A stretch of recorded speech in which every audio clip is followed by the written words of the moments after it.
Halo semuanya, selamat datang di 90 menit bola. Kita awal informasi kali ini dari kabar duet termahal Liga 1 Ahmad featuring Rido, tembok kokoh Persija. Selamat memperkuat JDT dari tahun 2022. Jordi Amat belakangan tidak lagi jadi pilihan di starting 11. Meski begitu, ia akan tetap dikenang karena pencapaiannya dengan tim jiran memang layak dikenang berkat sederet gelar Malaysia Super League, Malaysia FA Cup, Malaysia Cup, hingga Piala Sumbangsi. Tim baru, semangat baru. Kini Jordi Amat bersiap menorehkan tinta emas bareng Persija Jakarta. Ex pemain Espanyol dan Swansea City itu datang di waktu yang tepat.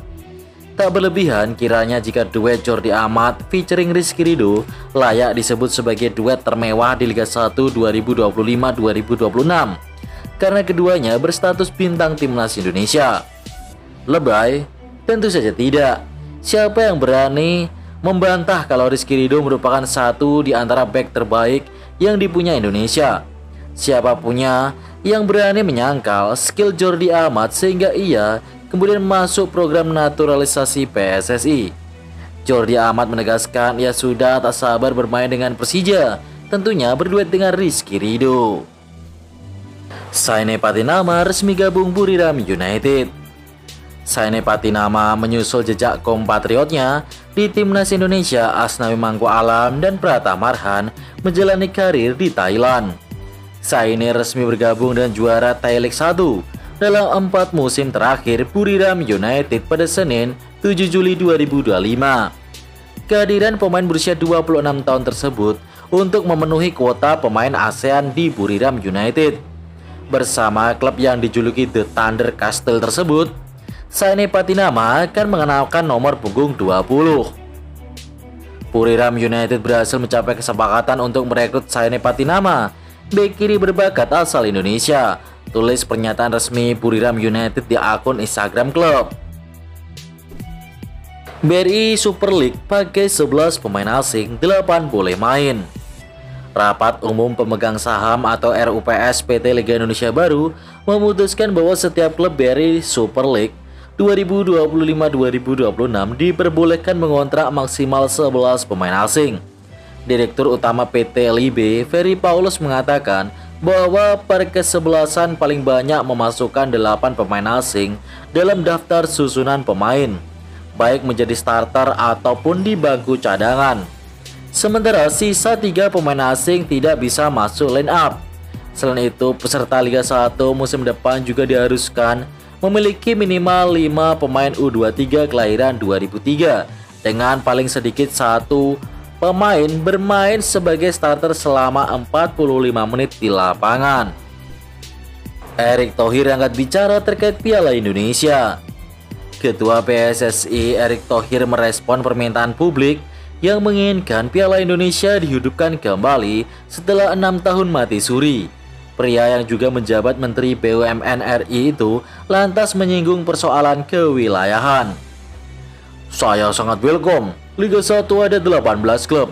Negara mana di Asia Tenggara yang kompetisinya juga diisi 18 tim? Tidak ada, ujar Erick Thohir dalam konferensi pers PT Liga Indonesia Baru. Geografis Indonesia dari ujung ke ujung. Naik pesawat 8 jam, bukan naik mobil yang 8 jam. Kita negara kepulauan, artinya sudah klubnya banyak, geografisnya jauh, lanjut Erick Thohir mengatakan.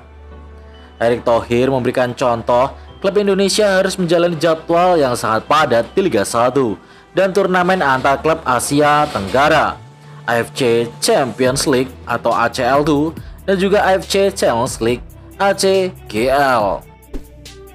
Resmi Persebaya versus PSIM jadi laga pembuka Super League. PT Liga Indonesia Baru akhirnya mengumumkan laga pembuka BRI Super League 2025-2026.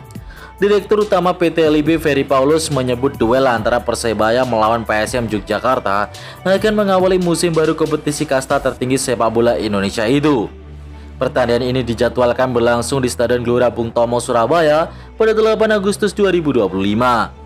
Sebelumnya sempat beredar kabar bahwa laga pembuka akan mempertemukan Persib Bandung sebagai juara Liga 1 2023-2024 melawan PSIM sebagai juara Liga 2. Rumor tersebut meniru format musim lalu yang mempertemukan Persib dengan PSPS Biak sebagai juara masing-masing divisi.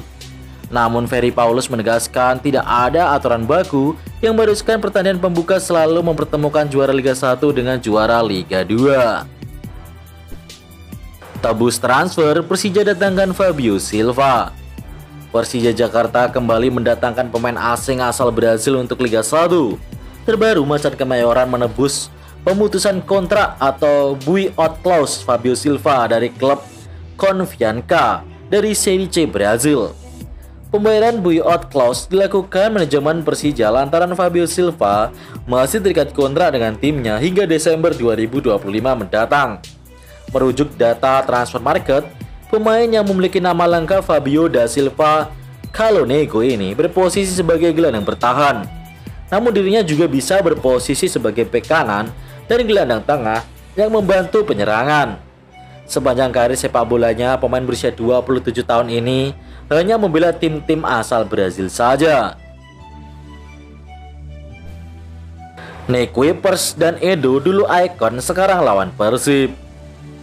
Pertemuan antara Persib Bandung dan Dewa United di ajang Piala Presiden 2025 menyimpan cerita menarik yang patut disimak. Laga yang digelar di Stadion Sijalak Harupat pada Selasa 8 Juli nanti menjadi momen reuni emosional bagi dua pemain baru Dewa United, Kuipers dan Edo Febriansyah. Bagi para bobotoh, nama Kuipers tentu sudah sangat familiar. Bek asal Belanda itu menjadi bagian dari Persib sejak tahun 2019 dan menjelma menjadi simbol kekuatan lini pertahanan Pangeran Biru. Sementara itu, Edo Febriansyah juga memiliki kisah yang tak kalah penting, memiliki masa bakti yang lebih singkat ketimbang Kuipers, namun keduanya sudah memberikan back-to-back juara. Kuipers dan Edo kini mengenakan seragam Dewa United. Dalam pertandingan kali ini mereka berpeluang menghadapi mantan tim yang pernah mereka bela di stadion yang dulu menjadi saksi perjalanan gemilang mereka dan di hadapan ribuan bobotoh yang pernah bersorak untuk mereka. Ole Romeni antusias hadapi Arema FC. Oxford United siap melanjutkan petualangan impresifnya di Piala Presiden 2025 dengan menghadapi Arema FC di Bandung.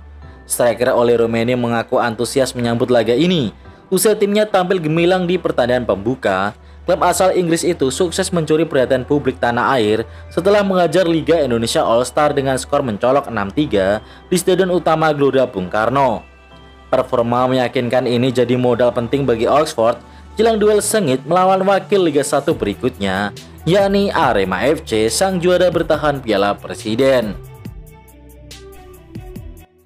Highlight Piala Presiden Indonesia All-Star versus Arema FC. Arema FC sempat memimpin pertandingan lewat gol dari Salim Akbar Tuharia di menit ke-19 dan berhasil menggandakan gol di babak kedua melalui Dedi Setiawan di menit ke-65. Namun keunggulan itu tak bertahan lama. Witan Sulaiman berhasil mencetak gol di menit ke-74 dan juga Septian David Maulana berhasil mencetak gol di menit ke-85. Keduanya mencetak gol balasan melalui titik putih dan menyamakan skor menjadi 2-2 dan bertahan hingga usai. Wah, Indonesia All-Star mendapatkan voucher 2 kali penalti. Wah, sampai segitunya kah? Demi menjegal King of Pilpres Arema FC ini agar tak kembali juara. Apalagi gol kedua atau penalti kedua dari Indonesia All-Star ini berbau offset ya guys ya. Gimana menurut kalian? Hasil Piala Presiden Persib Bandung versus Dewa United. Persib Bandung harus gagal ke final Piala Presiden setelah ditahan imbang 1-1 oleh 10 pemain Dewa United. Tidak apa-apa sih, sabar. Yang penting William Marcelio udah cetak gol dan ini masih pramusim. Jadi masih banyak kesempatan Persib buat berbenah di Liga 1 nanti, di Super League nanti.